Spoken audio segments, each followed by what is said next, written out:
Hey kids, welcome to our YMCA garden. I wish you could be in here with us, but we're going to give you a virtual tour today, just to give you an idea of what's all in here.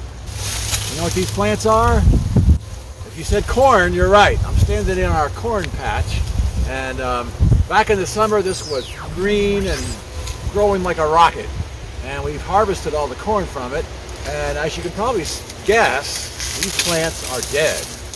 Corn likes to grow in hot weather, and when it starts to get cold, they're done. But even this time of year, here in almost November, we have lots of stuff that's green and growing and putting out, and we're going to share some of that with you. We're going to give you a tour of the whole garden. So here we've got okra, and talk about tall. These things, I'm guessing they're 10 feet tall. That's what okra looks like growing on it. These guys aren't putting out anymore because it's too cold for them, and it's going to get down in the 30s this weekend. This stuff will just die overnight, literally.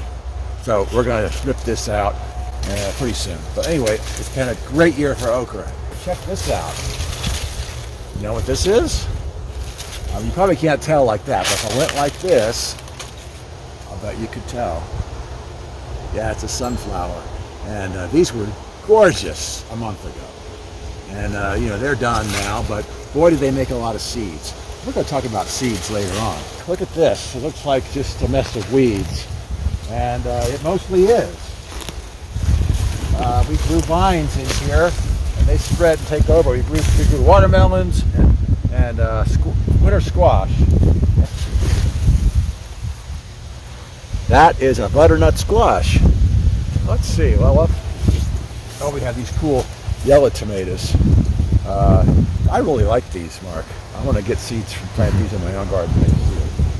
Anyway, we have lots of green tomatoes, and you can do stuff with green tomatoes. Maybe you've ever had fried green tomatoes at the station. They serve fried green tomatoes in Bedford. They're really good. You should try them. What else? Oh, the green beans.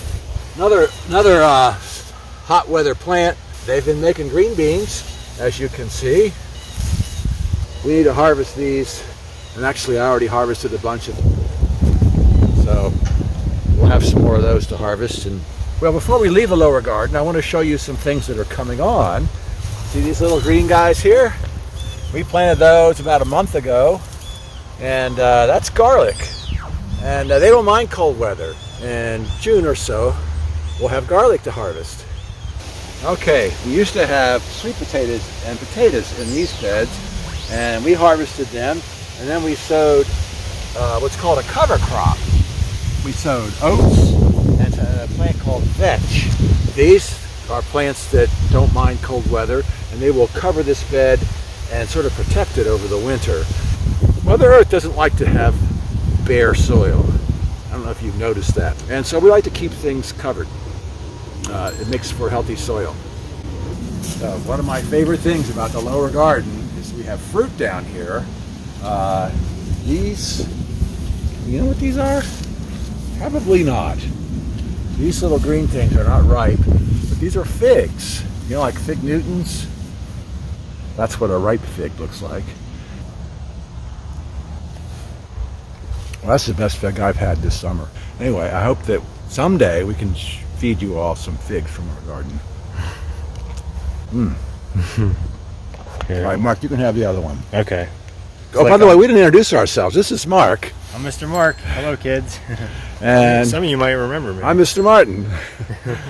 Okay. All right, go ahead. Look at that fig. Sweet and juicy. I bet you'd love it. Okay, one other sweet, fun fruit thing that we have in our lower garden is raspberries. And in the fall, there are certain raspberries, the red ones, or sometimes purple ones, that make a crop. Another delicious thing to taste in the fall in a garden. Okay, so that's our lower garden. All right, so next is our raised bed garden. And unlike our lower garden, where we grow things that take up a lot of space, in these raised beds, because they're small boxes, we like to grow things that are a little bit, that are smaller things that don't take up as much space. We grow a lot of like our fresh eating vegetables. So you'll see all the things we have. We've got some herbs in these first beds, lots of oregano, a little bit of thyme, and some chives, which are like an onion. I'm sure a lot of you had chives on a baked potato.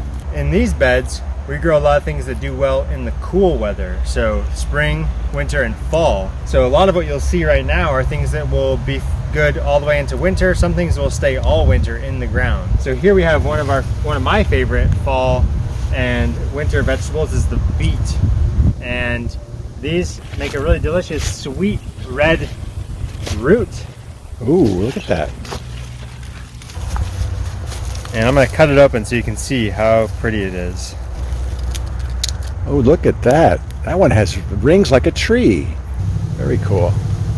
We've got a bed full of carrots, and we don't grow just any old carrot in our garden. No.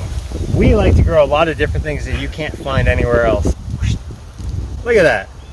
You ever seen a carrot that's Wait a minute, it dark looks like purple? it's not orange. No, it's not orange at all. It's actually purple. See, it's got purple stems. Wait till you see when I cut it open. It is dark purple, almost black on the Oh inside. my goodness. Does it taste like a carrot? Tastes just like a carrot. But this bed's full of carrots. Carrots love cool weather. They are something you can grow into the winter. We could, even once it gets really cold, you could cover this and they'll stay in the ground and we could pick them all winter.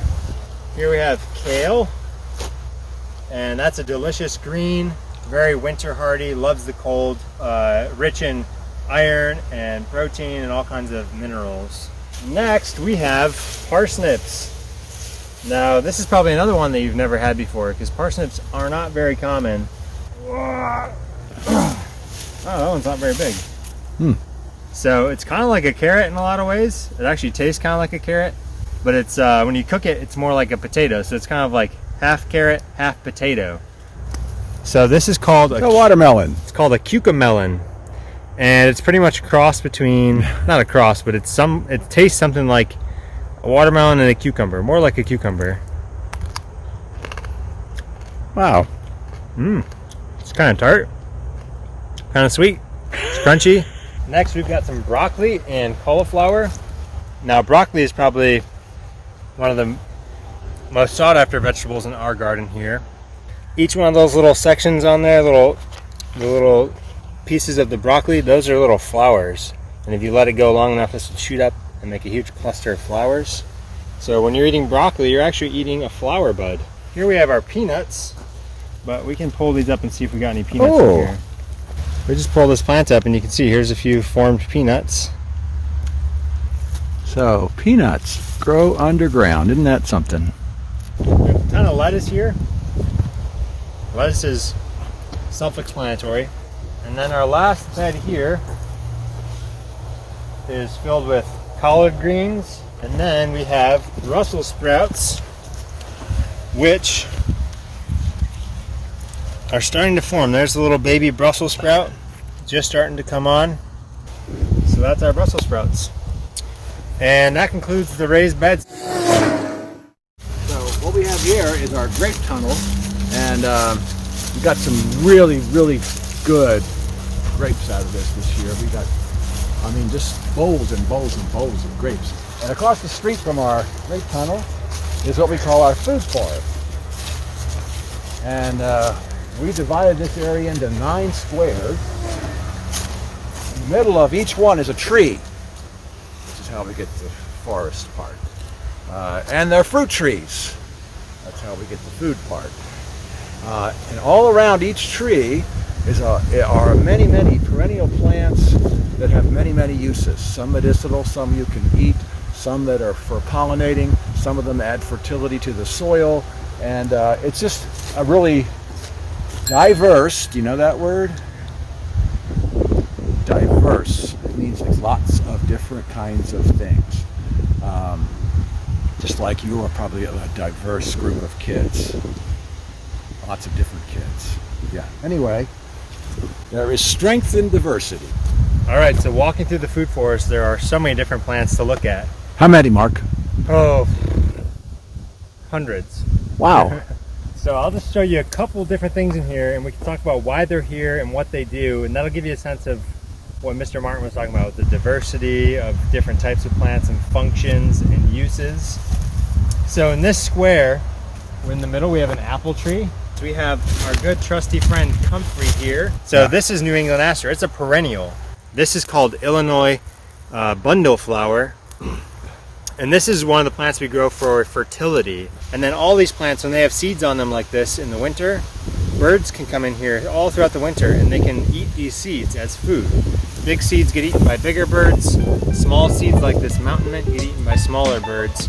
And mice and voles and all kinds of things eat all these seeds. So we're not only feeding the soil, but we're feeding wildlife and feeding ourselves through this apple tree.